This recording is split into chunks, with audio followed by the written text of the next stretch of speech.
क्या आप भी हर सुबह न्यूज फीड स्क्रॉल करते हुए बस एक ही हेडलाइन देख रहे हो कि चांदी की कीमतों में रिकॉर्ड तोड़ उछाल। पिछले 4 महीनों में चांदी ने जो धमाका किया है उसने सबको हैरान कर दिया। लेकिन सवाल ये नहीं है कि दाम कितने बढ़े, सवाल ये है कि क्या चांदी यहाँ से गिरने वाली है। तो चलिए करते हैं चांदी पे चर्चा। सबसे पहले ये समझते हैं कि ये जंप आया कहाँ से। Just look at the numbers. October 15 को दिल्ली, कोलकाता और मुंबई में सिल्वर रुपीज 1.89 लाख पर केजी क्रॉस कर गया और चेन्नई में तो 2 लाख पर केजी भी छू गया। सिर्फ अक्टूबर 13 और 14 के बीच 6000 का जंप देखा गया है। तो इसके पीछे 3 बड़े फैक्टर्स हैं। पहला है इंडस्ट्रियल डिमांड।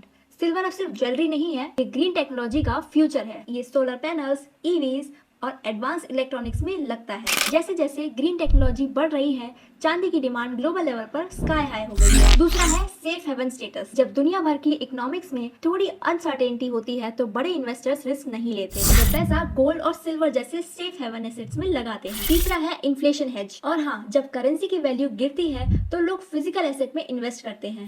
तो ये तो थी ग्लोबल पिक्चर। अब हम बात करते हैं अपने देश की। तो आने वाले महीनों में 2 बड़े फैक्टर्स सिल्वर के प्राइसेस को डोमेस्टिक सपोर्ट देंगे। पहला है धनतेरस एंड दिवाली। इंडिया में ये टाइम शुभ खरीदारी का होता है। सिल्वर कॉइन्स और बर्तन की मैसिव डोमेस्टिक डिमांड क्रिएट होती है जो प्राइसेस को सस्टेन करती है। और दूसरा है वेडिंग सीजन। शादियों में तो सिल्वर की ज्वेलरी और गिफ्ट्स की डिमांड हमेशा हाई रहती है। तो अब आते हैं सबसे क्रिटिकल सवाल पर, क्या अब सिल्वर में शार्प करेक्शन आएगा? एक्सपर्ट्स मानते हैं कि इतनी तेजी के बाद माइनर डिप्स और वोलेटिलिटी तो जरूर आएगी, which is normal market behaviour. Major crash की पॉसिबिलिटी कम है क्योंकि इंडस्ट्रियल डिमांड और सेफ हेवन स्टेटस ने सिल्वर को एक स्ट्रॉन्ग सपोर्ट लेवल दे दिया है। ऑल्सो सिल्वर का लॉन्ग टर्म आउटलुक बुलिश ही है, so thanks to its crucial role in future of technology। So market पे नजर रखिए।